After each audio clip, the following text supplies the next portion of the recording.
Halo Bu Yuliana dan teman-teman, perkenalkan nama saya Laurencia Fionita dari kelas 11 IPA 3. Pada video kali ini saya ingin menjelaskan tentang gametogenesis dan juga fase menstruasi.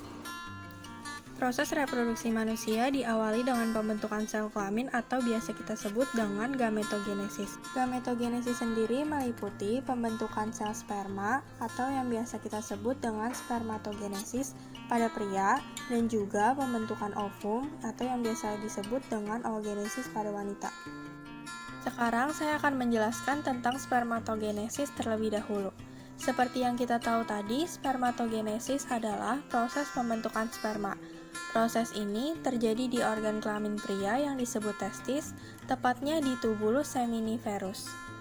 Proses ini bermula dari calon sperma atau spermatogonium berjumlah ribuan pada dinding tubulus seminiferus, yang nantinya akan melakukan pembelahan secara mitosis membentuk spermatosit primer. Selanjutnya, setiap spermatosit primer membelah secara meiosis membentuk dua spermatosit sekunder.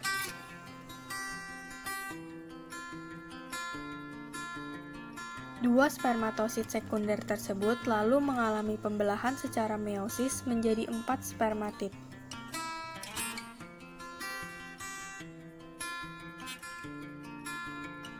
Masing-masing spermatid berkembang menjadi spermatozoid atau sperma yang bersifat haploid. Struktur sperma yang matang terdiri atas kepala, leher, dan juga ekor. Kepala sperma mengandung nukleus haploid dan dilapisi akrosom yang mengandung enzim yang membantu sperma menembus sel telur. Proses spermatogenesis ini berlangsung selama 65-75 hari. Terdapat beberapa faktor yang mempengaruhi spermatogenesis, diantaranya 1. Hormon. Hormon yang mempengaruhi spermatogenesis itu ada hormon LH, hormon FSH, dan hormon testosteron. Yang kedua adalah suhu testis sendiri. Dan yang ketiga adalah penyakit. Dan yang keempat adalah obat-obatan. Nah, selanjutnya saya akan menjelaskan tentang oogenesis. Oogenesis merupakan proses pembentukan ovum yang terjadi di ovarium. Sekarang saya akan menjelaskan tahapan-tahapan oogenesis.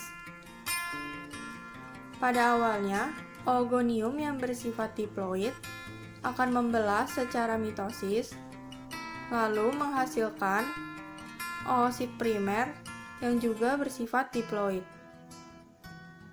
Kemudian, oosit primer mengalami pembelahan secara meiosis pertama yang akan menghasilkan dua sel haploid. Yang pertama akan membentuk oosit sekunder, sedangkan yang kedua akan menghasilkan badan polar pertama. Selanjutnya, oosit sekunder akan mengalami pembelahan secara meiosis kedua dan akan membentuk ootit yang bersifat haploid.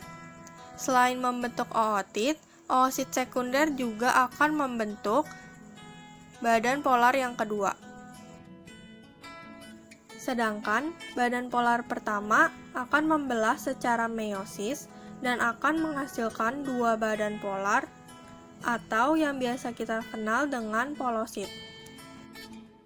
Selanjutnya, ootit akan mengalami perubahan bentuk menjadi ovum atau sel telur. Jadi, pada proses oogenesis wanita, hormon dalam tubuh juga berperan, terutama hormon reproduksi. Hormon yang berperan antara lain seperti hormon FSH untuk merangsang pertumbuhan sel-sel folikel. Yang kedua ada hormon LH untuk merangsang terjadinya ovulasi. Yang ketiga ada hormon estrogen untuk menimbulkan karakter kelamin sekunder. Yang keempat ada hormon progesteron untuk menebalkan dinding endometrium yang berperan dalam siklus menstruasi. Setelah menjelaskan tentang gametogenesis, sekarang saya ingin menjelaskan tentang fase menstruasi. Sebelumnya, menstruasi itu apa sih? Menstruasi adalah proses pendarahan yang terjadi akibat luruhnya dinding sebelah dalam rahim atau endometrium karena tidak terjadi fertilisasi. Nah, fase menstruasi merupakan satu dari 4 fase dalam siklus menstruasi. Fase menstruasi. Fase ini terjadi jika ovum tidak dibuahi oleh sperma, sehingga korpus luteum menghentikan produksi hormon estrogen dan progesteron.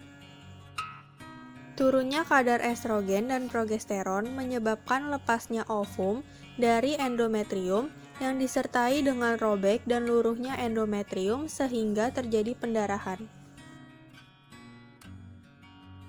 Fase menstruasi ini berlangsung kurang lebih 5 hari. Sekian penjelasan dari saya, semoga bermanfaat untuk kita semua. Terima kasih.